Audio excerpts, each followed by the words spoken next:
Welcome. Welcome, everyone, Episode 5? to episode 5 of Exposure Therapy. Nice. We've passed the 1 month mark. We've done it. We've done it. A month. Yeah, and thank you to everyone who's been sticking along for a month. Yes. I appreciate it. Hope you've been enjoying and watching some movies along the way. Likewise. Yeah, because God knows I haven't been watching movies. I've been watching movies. Yeah, that's good. One of us is keeping our end of the bargain. And shows. I have been watching shows. But yeah, Reese, I believe this is a topic today of great passion to you and to me. Yes. So, we both love movies, but we also love video games. Love a and good I'm video sure game. a lot of people can, feel the same way. Yeah, I feel like absolutely. we've gotten pretty spoiled with this age of video games. Yes. But with that, I mean, video game to movie adaptations. Yeah. That's what we want to talk about today. Exactly. That is exactly what we want to talk about. Video game movie adaptations have had a notoriously bad rap, as they should. They haven't worked well. But over these past couple of years, they've started course correcting and going on a really good direction that I'm really excited to see what the future of these types of adaptations will be. And it's a very divisive topic, but I feel like we will navigate it with great ease and leisure, as we always do with such things. I do feel like, as I was researching, video game movies are on the rise, being made more and more. Like, there's always been kind of a constant trickle since, at least as far back as I could find when I was, going through my notes and putting stuff together. The 90s. Yep. Lara Croft Tomb Raider. Probably a little bit more behind, but I digress. I broke all the movies I brought into 3 sections. Cool. The good, the bad, and the ugly. Yeah. So, let's start off with the good. Yeah, right? absolutely. Right? Yes. That's what we have. That's how we should start off the good. What did you bring for your first? So, for a really good adaptation, I'm actually going to do a TV show. Okay. I'm going to do The Last of Us. Very good choice. Yeah. Very good choice. The Last of Us, I think, first of all, is coming from such strong foundations as an adaptation. The Last of Us game is considered by many, including myself, to be a perfect game and a perfect story. I think The Last of Us is up there. It is like amazingly told and crafted, and it's really well done. And through the age that it's been, it's now a 13-year-old game. It's still timeless. Like, it's a timeless game. And I bet there's many Last of Us fans who agree with that sentiment. It's timeless. And so with the adaptation in 2023, I was a little trepidatious because of just the reputation that these adaptations have. But then I saw that first episode, and I was like, wait. There's something here. There's some sauce here. They're cooking. So I was like, okay, I'm going to keep watching this. And what, again, as we talked about with book-to-screen adaptations in episode 3, they were able to utilize their medium and the space they're given to elaborate more upon what they were given. For example, Ellie's mom, spoilers, we never saw her in the game. But in the show, we saw her, played, of course, by the great Ashley Johnson, who is the voice actor for Ellie in the game. And we saw how Ellie became immune. And that's been a big question in our minds. And that's, again, what they have is they are able to take their medium and just elaborate on it. And a beautiful example is with Bill. Yes, that was a beautiful episode. Is with Bill. Yeah. And Ted, right? No, that's the I'm movie. thinking of the wrong. That's with Keanu. Yes, but I can't remember Bill and his husband. Yeah, his husband's name. But that was such a sweet episode with Nick Offerman. Yep. And I unfortunately don't know the other actor's name. I forgot his name as well, but it's really well done. And again, they take the medium they're given and they elaborate and they create something beautiful. And that is really the hallmark of a great interpretation for me. So, The Last of Us, peak in both, the first season. I haven't seen the second season, but the first season is genuinely a phenomenal triumph. Yeah.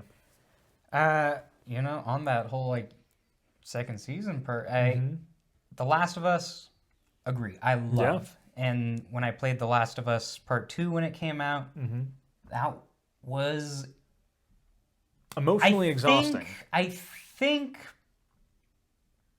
good chance the first game that like made me cry, because Joel, a character that I had grown so close to love, and also, for those of you that don't know me personally, my first name and my dad's name is also Joel, so I kind of like really resonated and like put myself in his shoes for the first game. So seeing him put to pasture like so, He just went golfing so early, really, really stung. And I understand after, you know, you carry that rage and hate through into the story, and you get the realizations and everything, and you know, Joel the character wasn't, you know, necessarily a good guy, and like I get all that, but it just still hurts so much. It is and absolutely devastating. is such a raw like game, and I recognized with the show as well that I think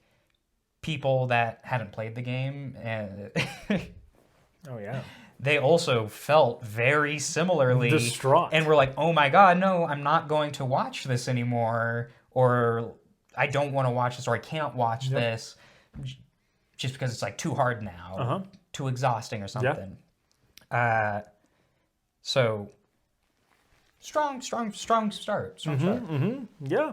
So the first one that I brought in, Yeah, what's yours? Let me preface by saying I think the biggest part about adapting a video game to a movie that most people get wrong is that video games, first and foremost, will always be a singular...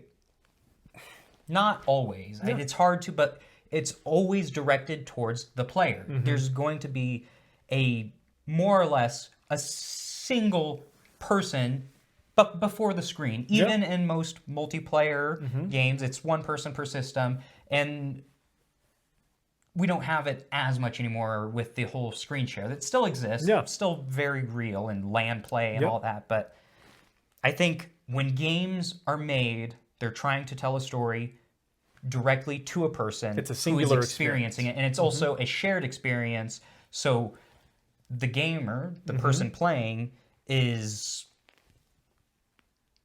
part of the game because they're putting their own, you know, interpretation, their own play style, all of that into the game, and that creates their own story.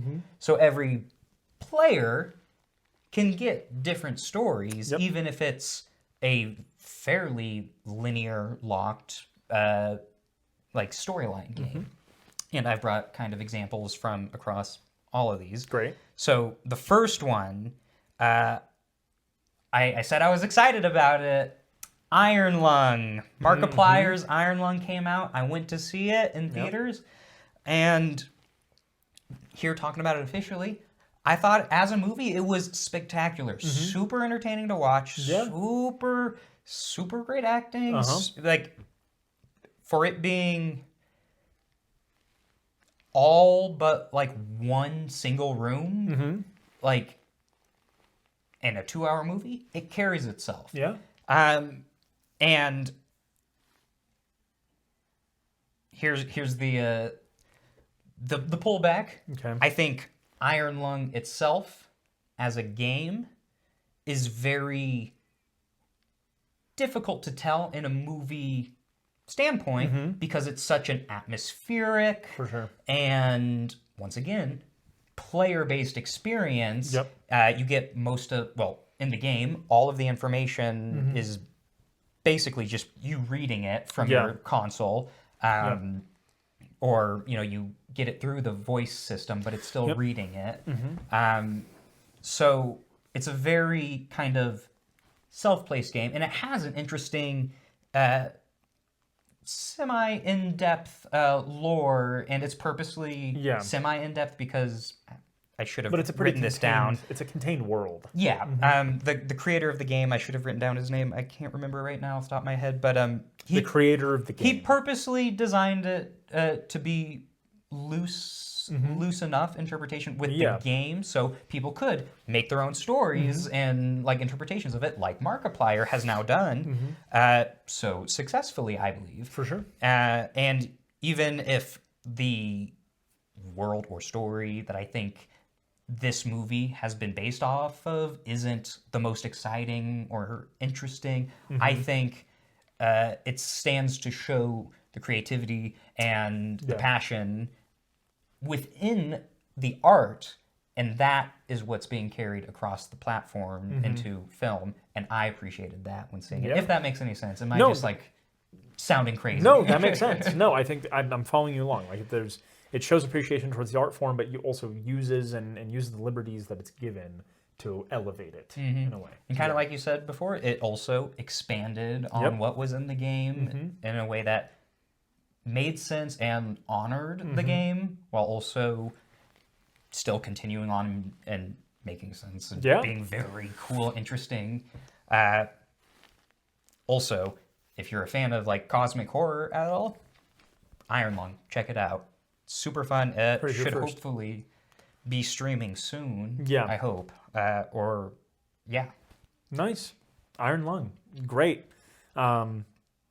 Well, that was very astutely done, sir. That was very good. What other good video game to movie adaptations do you like? Let's see. That's a good question. I think in terms of just good video game adaptations, one of which that I think did a pretty good job is, oh man, I'm trying to remember. Prince of Persia. No, I'm joking. That was pretty awful. That was awful. It's not awful. Well, actually, it's a cult classic game, Prince of Persia. Actually, yes, but I don't know about the movie. Let's cast a non-Persian actor as the Prince of Persia. Anyways, I didn't watch Prince of Persia movie. As a half Persian, please. So, anyways, I think in terms of, because it's kind of I'm losing track of it in terms of a good one. One that I'm looking forward to in terms of that I think will be good is the God of War one that they're doing. Okay. They're adapting the Norse arc of the God of War games into a show on Amazon. And the creator has a deep passion for the games, and I've been seeing the casting, and it's been hit after hit after hit. Like, it's been really well done, and there seems to be great faith towards it. The guy who's playing Kratos, I believe his name is Ryan Hurst, he voiced Thor in God of War Ragnarok.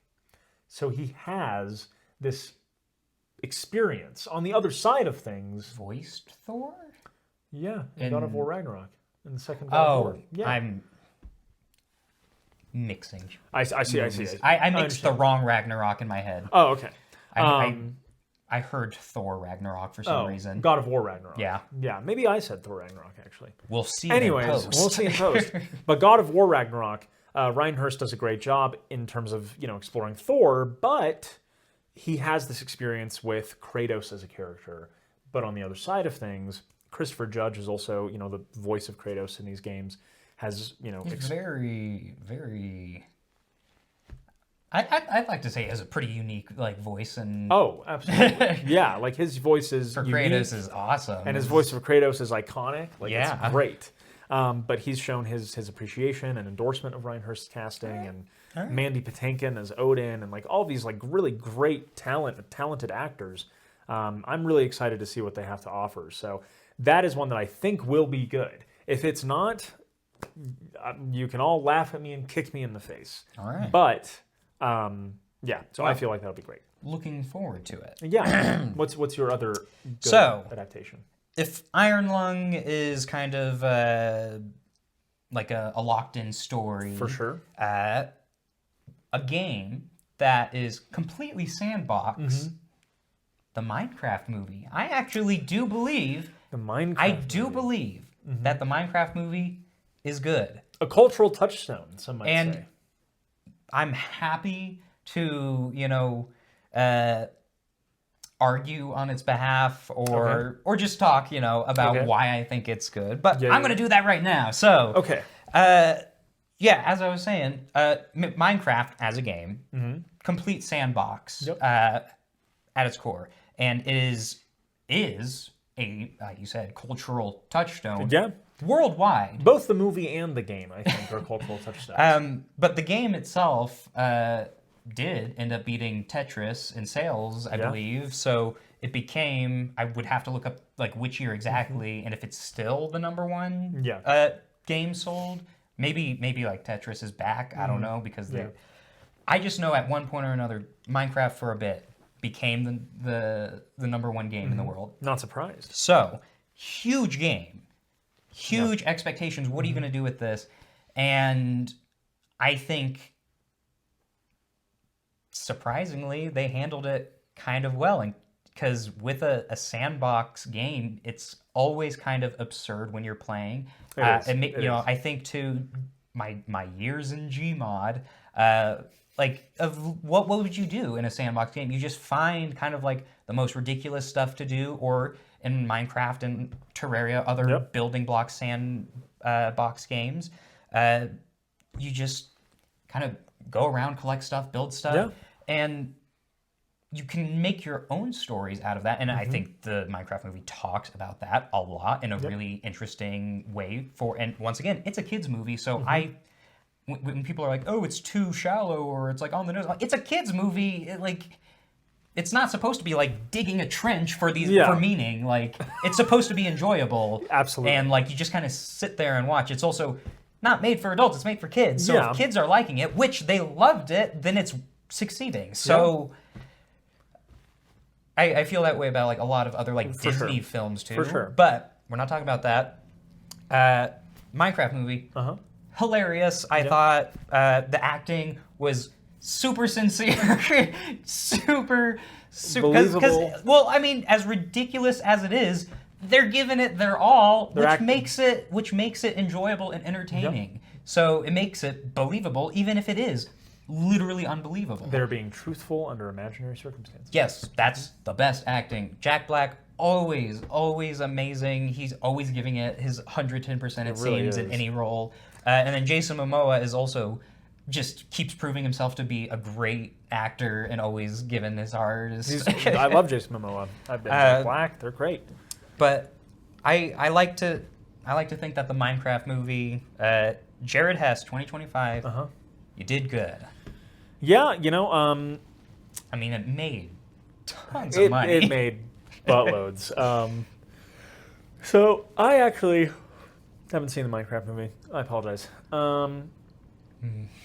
Look, I'm sorry. What? I haven't seen it. I'm not saying nothing. And look, I hear that it's amazing and really, really good. And your delivery and your argument on it, amazing.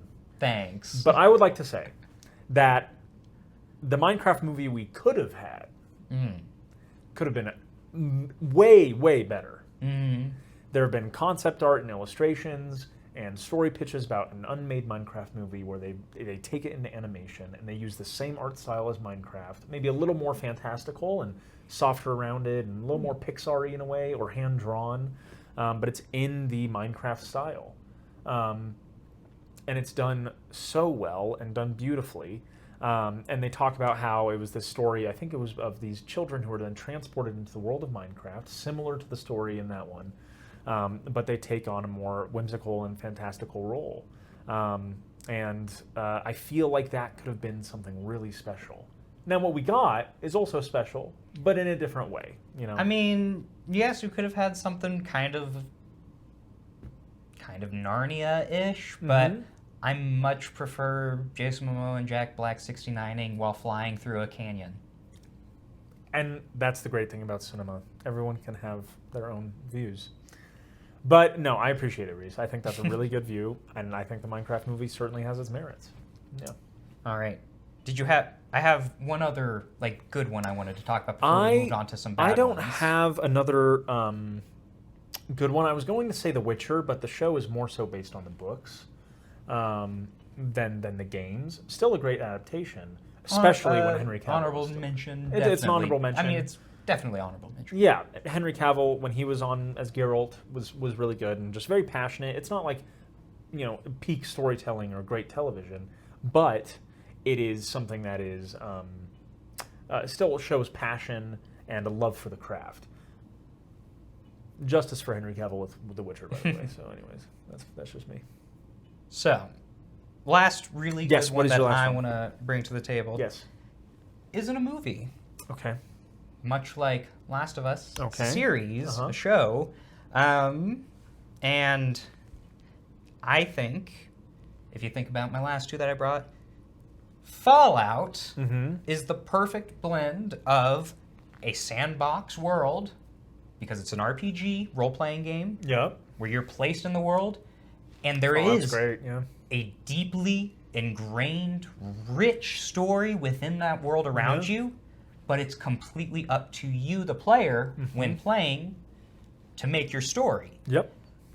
And the show for Fallout, I think, has done this expertly well. It certainly, I think, has pulled off some master strokes in storytelling. Not... As I was saying, since it's an RPG, a role-playing game, you have many different ways that you can go through the same story.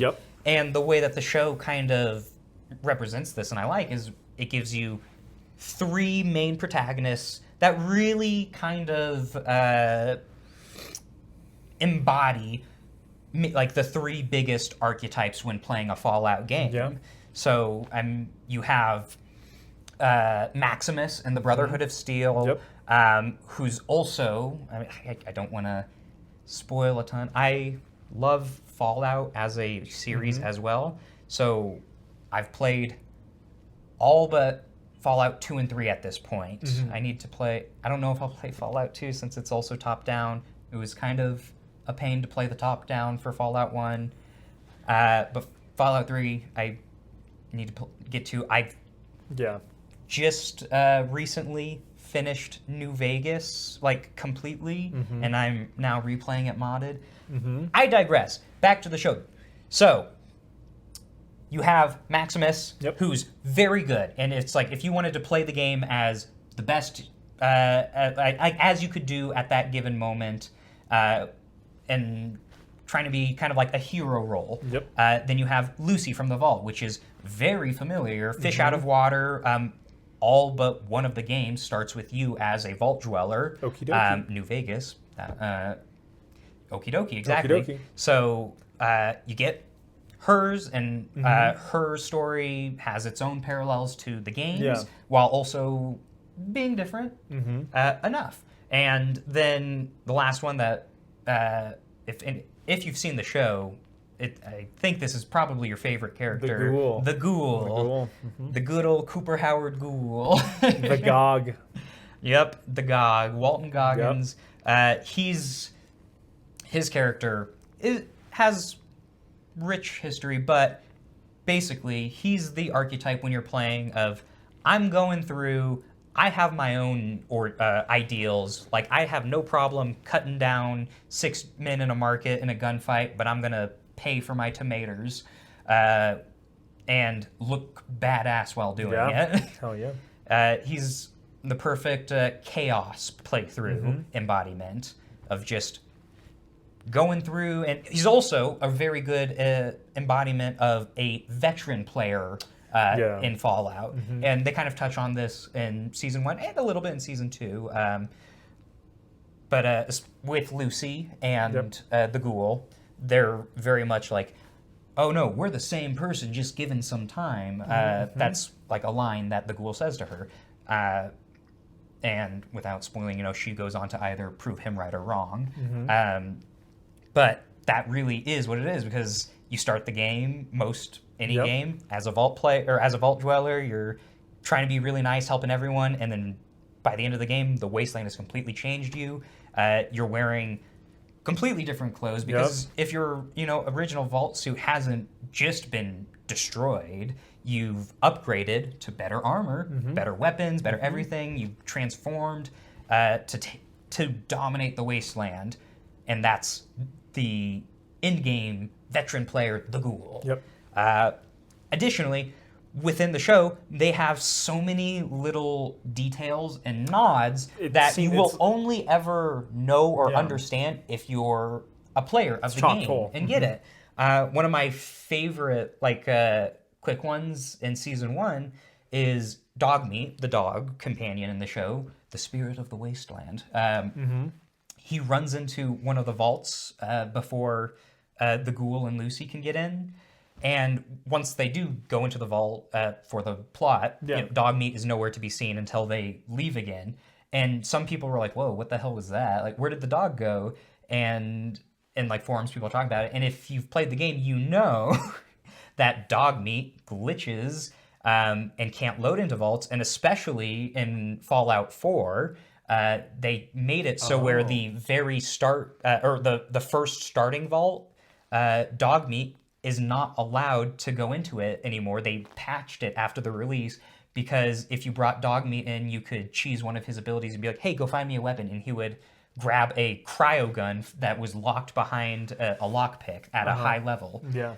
So they changed it in the game to where Dogmeat, if you go into a vault with him as a companion, he just disappears until you leave. I see. So that's like a very subtle little thing that they threw in that you would never like appreciate unless you're in on the joke. Yeah. And that's also a thing with Bethesda and their bugs, the company that developed Fallout. Their bugs are features. It just works. Yeah, that's what they say. It just works. Yeah. But yes, and season 2, what for me, even better than season 1, I thought, and I was introduced with Fallout 4, so for a long time I had the understanding that New Vegas a lot of people love and it's cool and I'm sure it's great, but I really liked Fallout 4. I watched season 2. It made me want to go and play New Vegas, so I re-downloaded and went through New Vegas completely for the first time, and I now understand, like, oh yeah, New Vegas is my favorite Fallout for sure. This is awesome. This is great. And it does everything that the show is doing. I believe, like, if you were to say, like, Fallout Season 2, like, if it were to be based off of any of the games, I mean, obviously setting, it's in New Vegas. It would be based off of New Vegas. Yeah. And one of the things that New Vegas does so amazingly as a game is its treatment of systems or like groups of people and organizations and how they interact with each other and how your actions as the player shapes the literal world around you and the world being the people around you.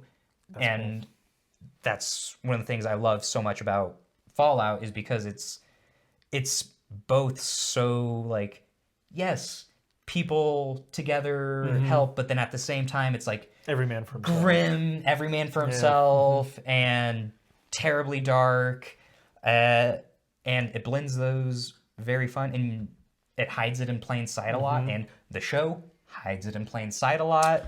I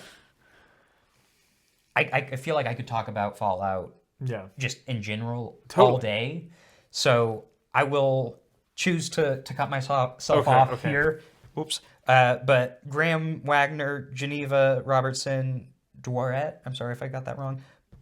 Keep up the good work with the Fallout show. Jonathan Nolan as well. Yes. Christopher Nolan's brother. Yeah. Just loving it. Yep. Loving it. Yeah. No, that's...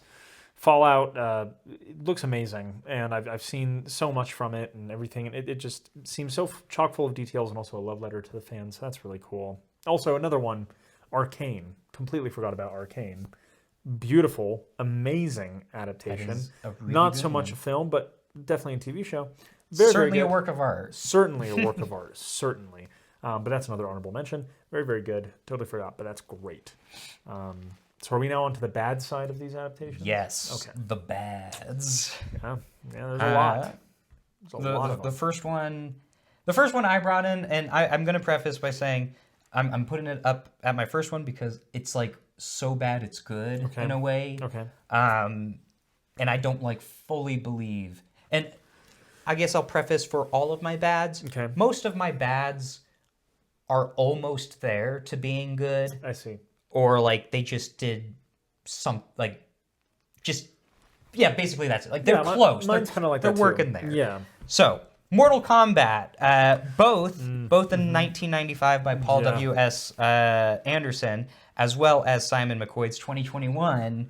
I think they're both like so. They're both trying. They're campy. They're both really trying, Yeah. and that's what makes them enjoyable. And I think why, like, especially the 95 one can be like seen as a cult classic. For sure. They both really try.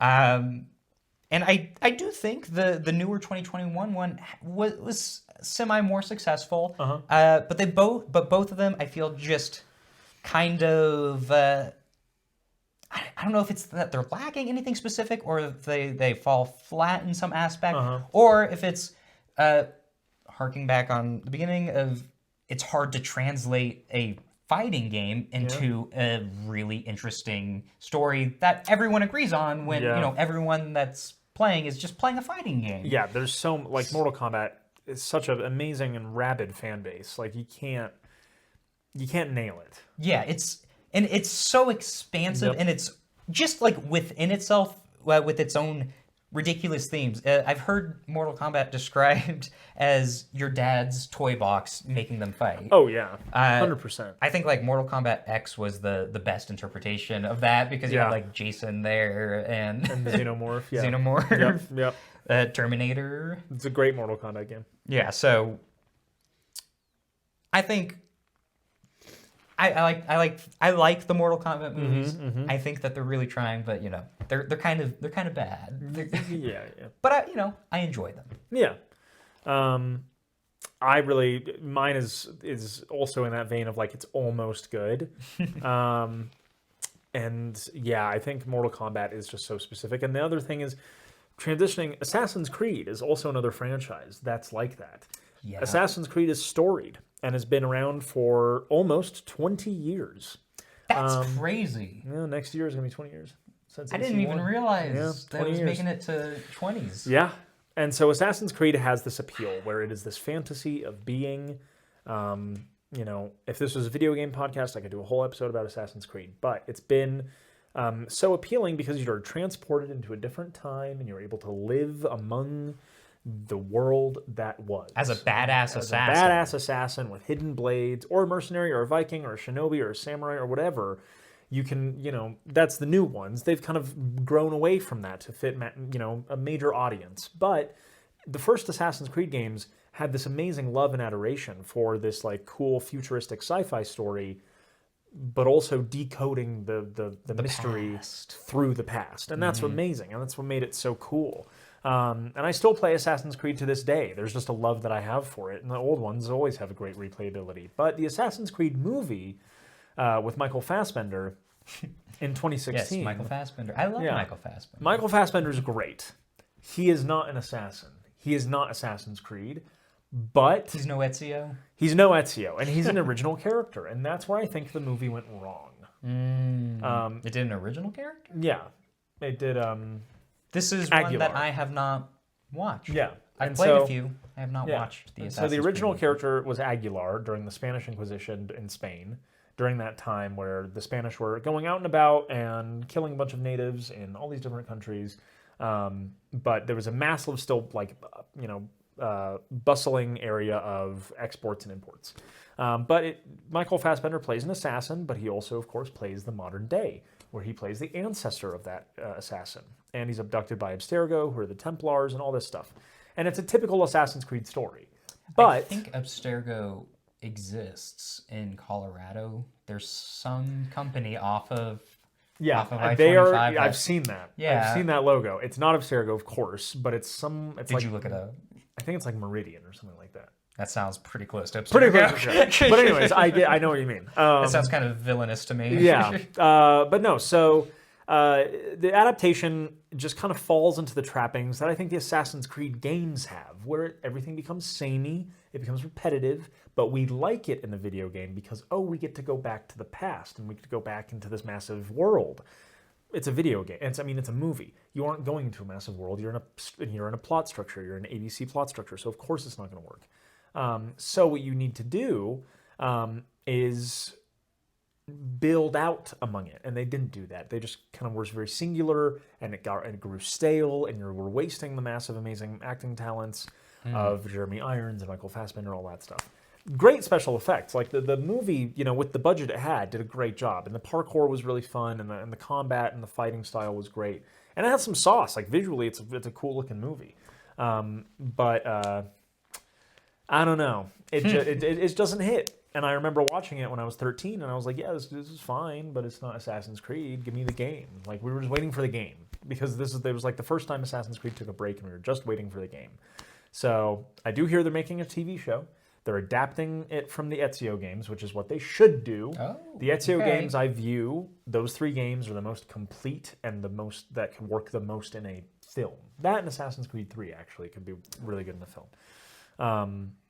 But yeah, so the Assassin's Creed movie is it's a bad adaptation. It falls into all the same pitfalls that all these other adaptations have done, but it does have some sauce. So that's my only one bad. I'm sorry, I didn't put I didn't have that research in. It's okay. It's okay. I was kind of like list, but that's great. I started and just like couldn't stop. That's great because I was like, well, there's so many different like movie adaptations I've seen. I have an ugly one. Don't worry. So, okay. Yeah. The next bad one. Yeah. Uncharted. Ruben Fleischer, 2022. Yeah. Ruben Fleischer, look, he directed Zombieland, he directed Venom. Yeah, he's a story director. So, my problem with the Uncharted movie is Marky Mark. Yes, you know this. From Boston. Specifically, I feel like he ruined it for me. He's solid. So, okay. The game, Uncharted. Think of it as basically just Indiana Jones, but kind of just like further forward. Modernized. Modernized. Yep. And it's just a amazing action-adventure game with a little bit of, like every single game has just a little bit of like magic or like, a supernatural element. A supernatural element. But it was like basically Indiana Jones, the game after Lara Croft. Yeah. And loved it. It was one of the story games that I grew up playing every single dang one of them. Amazing. Because I just so happened to be lucky enough to like start playing T for Teen games as they were like coming out. Yeah. So I was super excited for the movie. And I saw the movie and I feel like it could have passed off as an Uncharted movie. Like, I think it could have hit every single thing just barely. Yeah. And I was even fine with fucking Tom Holland being a young Drake. Tom Holland loves Drake. He loves Nathan Drake. I thought he was entertaining and like fit enough the character. Yep. And I thought the actress they got for Chloe was awesome. Like, they did a lot right, but then it's the Marky Mark shaped elephant in the room. The Marky Mark shaped elephant in the room. Marky Mark. Mark Wahlberg plays the character of Victor Sullivan. Not Victor. Yeah, it is Victor Sullivan. Of my favorite character, Sully, in the game. Sully in the game is a smooth talking older gentleman, almost Bondish. He's got that can somehow do the same acrobatics that Nathan does. Barely, hard. He makes a big point of like, especially like in the later games as he's older. He's like, you got to find me like a way around. He's like, I'm not climbing I that. can't do that. Yeah. But he's basically Nathan Drake's father figure. Yep. And in the third game, we get to see basically when they first meet and like him taking him under his wing, Sully taking Nathan Drake under his wing, and they have such an amazing, like lovely chemistry within the games. Yep. And Sully is such a suave, specific like guy. Yep. And kind-hearted. He's just not Mark Wahlberg, and Mark Wahlberg didn't even try. He just played Mark Wahlberg. And it ruins it for me. Because how am I supposed to have my favorite character bouncing off of my other favorite character if that other favorite character is just Mark Wahlberg? Just let it go. I can't stand it. And then the part that pisses me off the most about it is after the credits. Afterwards, they give us some shitty little after credits scene where they put Mark Wahlberg in the Hawaiian shirt with the mustache, with the giant Cuban cigar, and the giant 44 Magnum. They could have done it all. They could have had him be Sully. And they're like, yeah, you wanted that? It could have been that way the whole time. We could have done it, but haha, fuck you. End of movie, and it's over. Yeah.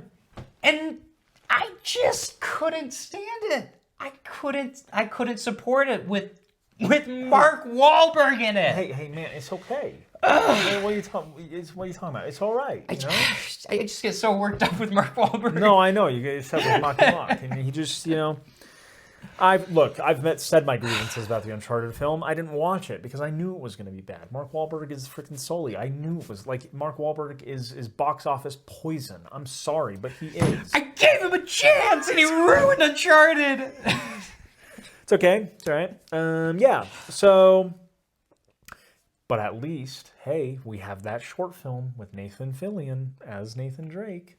That's really, really good. Why didn't they just cast Nathan Fillion? Because I don't know. Well, why didn't they just cast the perfect They guy? certainly can't cast him now. So, and he's busy. The whole argument at the time was like, oh, he's too old. He won't be able to do any of that shit. And then he goes on to do, Marvel and all this stuff, and he's flying around the room.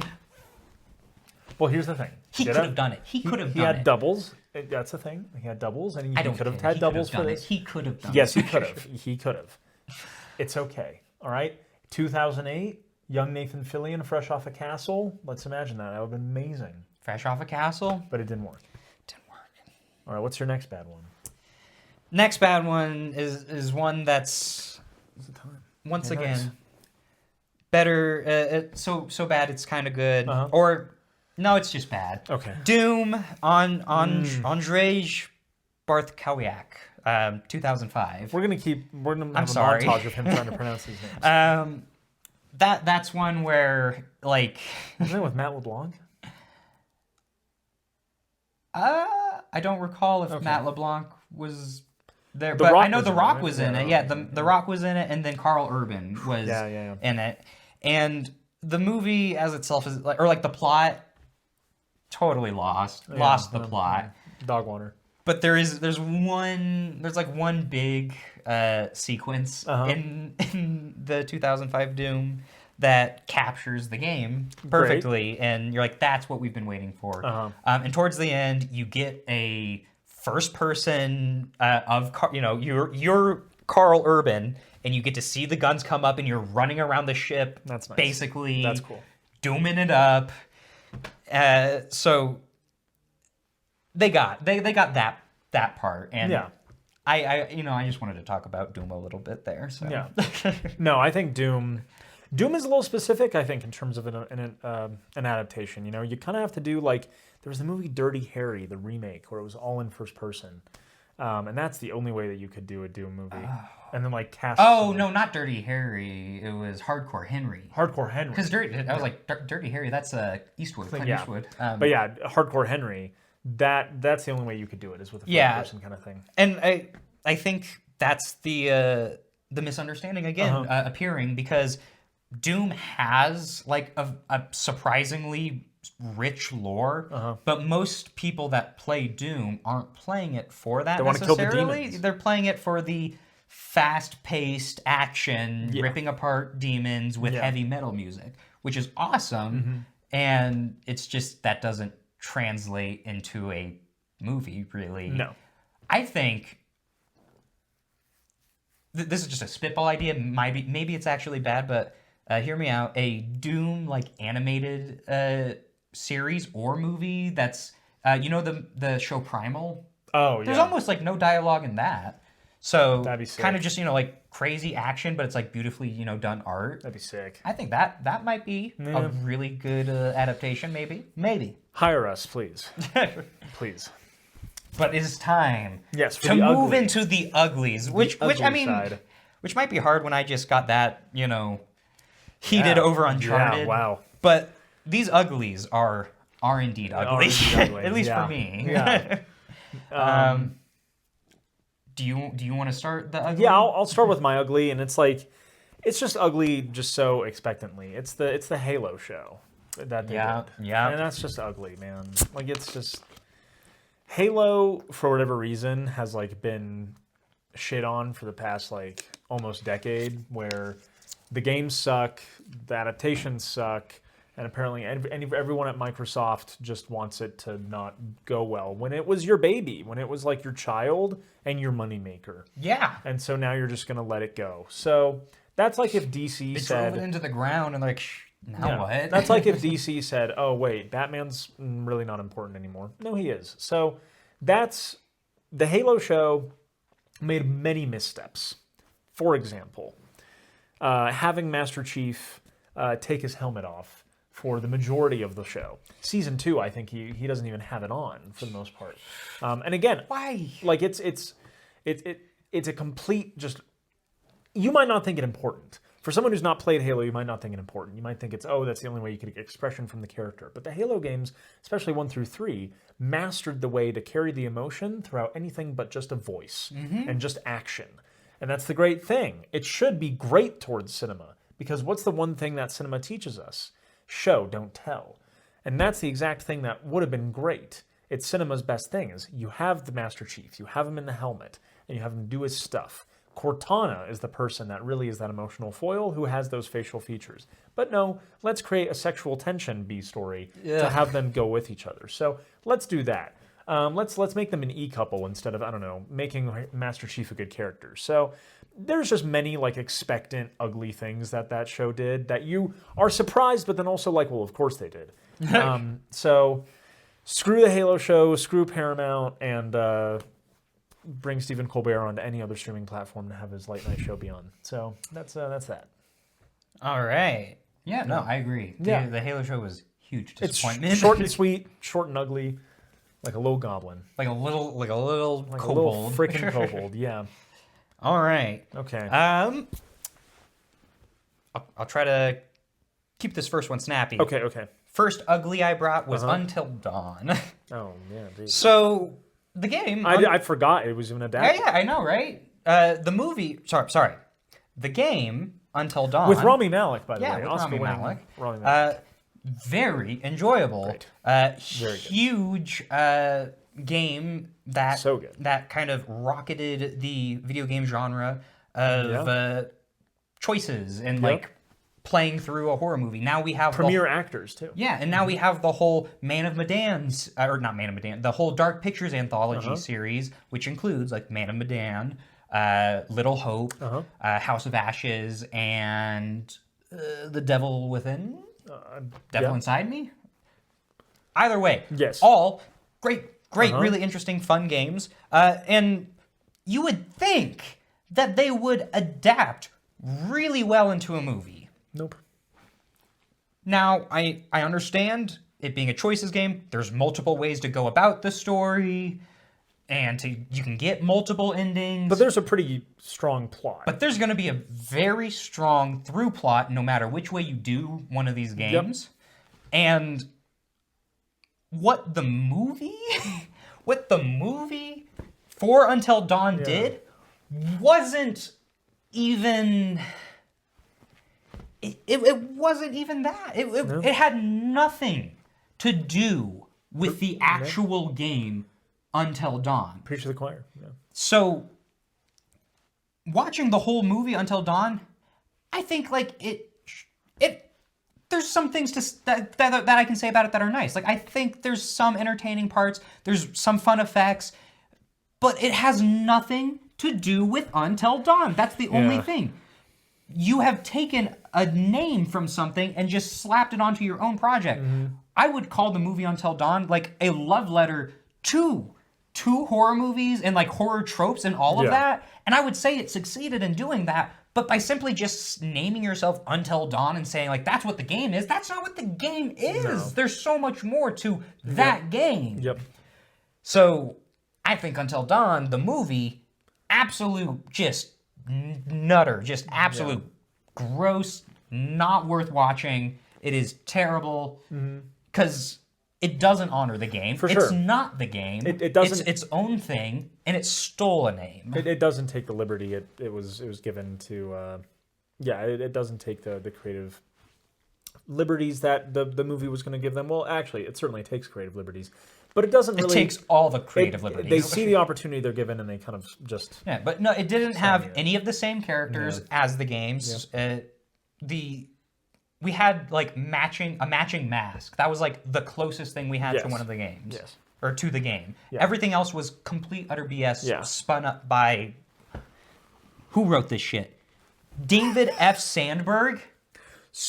David F. Sandberg? Reese, get your shit together. So David F. Sandberg actually has done some pretty good stuff. Well, not for Until Dawn. No, but he did make Shazam 2019. Because that was so much better, Mateen. Shazam 2019 was an amazing movie that really did well. It wasn't an amazing movie, but it did do pretty freaking well. I can't believe my ears right now. It made some good movies. You're defending Sandberg right now, and you're using Shazam as the defense? Annabeth? Annabeth? Mm-hmm. What is Annabeth? Or Annabelle? Dude. You gotta stop trying to defend this guy because everything you're throwing that he's made is shitter. Okay, that's fine. I understand. Annabelle's awful. I understand. David F. Sandberg, you're bad. And you're not even the worst. You're not even the worst because the worst is at the bottom of the uglies list and we're just getting to him. Either way, I'm moving on from Until Dawn. Yes. The next ugly, is like I said, I have a lot to talk about today with some of these games. No, I understand. The next one in the ugly section, really recent release. Christopher Gans, 2026. Okay. Return to Silent Hill. Okay. Well, I was really excited about this movie, and it seemed like the community was excited about it too. Now, I had never played any of the Silent Hill like up to it, so in order to prepare for the movie, I went ahead and got the remaster, and I played through it with my younger sister, and I was like, okay, I get it. And I like this. I see the game. And then I went ahead and did more deep dive research and saw how the game was made with like original PlayStation graphics and the intercut movies, since you couldn't, or like you would preload movies in between. It was just all in how. I'm not a game maker, so I can't... The cinematics, you mean? Yeah. The in-between cinematics, there's a specific name. And the coolest thing about those is you could have like a really janky-looking game, but then those cinematics, since they're cut in after the fact, could be like fully hand-done animation, really beautiful. Yes. So it gives you an idea of the world. And the original Silent Hill, the artist did the most mind-blowing like artwork by going in and hand-doing all of the facial animation for these scenes. And you get this really weird uncanniness because like it starts to blend into the gameplay as well. And they purposely do that to like try to mess with your brain. And that's the whole thing with Silent Hill and why I feel like every iteration, even before Return to Silent Hill, before has kind of failed or flopped, is because it is an intensely atmospheric player-based game. Because me sitting there playing it in the dark alone, I could totally see like it being crushing and intense and moving, but like just having one person in the room with me, my younger sister, gave it a little bit of levity and changed it all. And with the remaster, not getting as much of that trippiness with it, I felt like I missed out in the game a little bit. And so I went and saw the movie, and once again, it just misses the mark. It fails to capture any of that atmosphere. It's clumsy. The acting is over the top and poor. Sorry, Jeremy Irvine. I don't know if it was the directing or you, but it just wasn't good. Bring the bedpan. And we got a crapper. We got a crapper. But yeah, and you would think, yes, that, for silent being in the name, you would have that crushing silence, ambience. No, it's crap, and it's just cheap jump scares, which I don't remember getting like any cheap jump scares while playing Silent Hill 2. Yeah. Well. That's my. Oh yeah, and all the creatures are CGI. It's abysmal to watch. Great. Awesome. So visually, technically, and story-wise, thematically, it's like, once again, it's like they played the game, but they failed to deliver the feeling and the vibe. The actual game is to play. And I think, once again, that's what it is to adapt a movie. The sense of playing the game is what you have to adapt. Yes. Last one is going to be so brief, hopefully. Okay. Eli Roth, you are the worst director I know, and I'm sorry, but you suck. And Borderlands is the only movie I have ever walked out of in theaters. There is never before then or after then where I've been like, this is so utterly bad and like a middle finger to me as a fan of the franchise that like I feel like I wasted my money and I need to get out of this theater right now. I am a film fanatic, and your movie, Eli Roth, made me walk out of the theater. Did you play any of the Borderlands games? Or did you just like watch some shitty like YouTube video and skip through the whole time? Nothing about it made sense. Everything about it looked awful. It was rushed, terribly performed. Like the actors, I swear that they were trying to like do anything like they could like with it, but the writing in most parts was just so bad. And if you come back with some excuse like, like it was out of my hand, you're the director, take control. Come on, if you are going to make this, then at least try. You don't freaking try. And his other movies, I went through and looked at every movie he directed. I couldn't find a single one that I liked. Because 90% of them are all just gore porn horror. Yeah. Eli Roth doesn't know story. He just knows how to make fucking gore. Well, I don't think you're a bad actor. I think you're really, really entertaining to watch. But when you direct a movie, Eli Roth, it's awful. Your Wolfman movie, awful. Green Inferno is like his one interesting one. Yes. And it's like so hard to watch. And I think there's a whole art and way of doing that. And I think Eli Roth throws it away for favor of bullshit like Thanksgiving. I see. That's not a good movie. I know it's not a good movie. You know it's not a good movie. Nobody watches it. Hey, he's not talking. He doesn't see you. He's watching right now, and I'm telling him, this is how I feel about you, Eli Roth. You need to figure out how to tell a real story from your heart and not like, oh, I'm so sorry that I'm trying to protect my children, and in doing so, I'm scaring my children for life. That's so edgy, so cool. No, be better. Try harder. Sorry. Those are my uglies.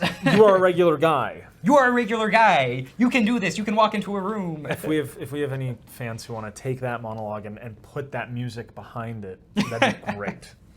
But I think this episode, we've really put the therapy in exposure therapy. Yes. I think this has been really cathartic. It has, for me, definitely been cathartic to be able to yell I'm just about here some of these. to point out the obvious and to just put a mirror to your struggles. So let us know if you guys have any awful video game adaptations that we didn't touch upon. Or great ones. Or unexpectedly great ones. Absolutely. We didn't even talk about Sonic the Hedgehog. Like, those are always entertaining. I was thinking of putting it in my list, but since I personally haven't seen all of them, I've only seen the first one, I know that like culturally they've done amazingly well, and people love them. So I'm giving them Sonic. Here's your laurels. The Mario movie as well. Like the Mario movie did spectacularly well. Surprisingly, it's getting its second one. Mario Galaxy, Super Mario Galaxy, and they work just within the medium they're given, and they elevate it too. So The lesson is video game adaptations are certainly on the rise, and I think they're getting better.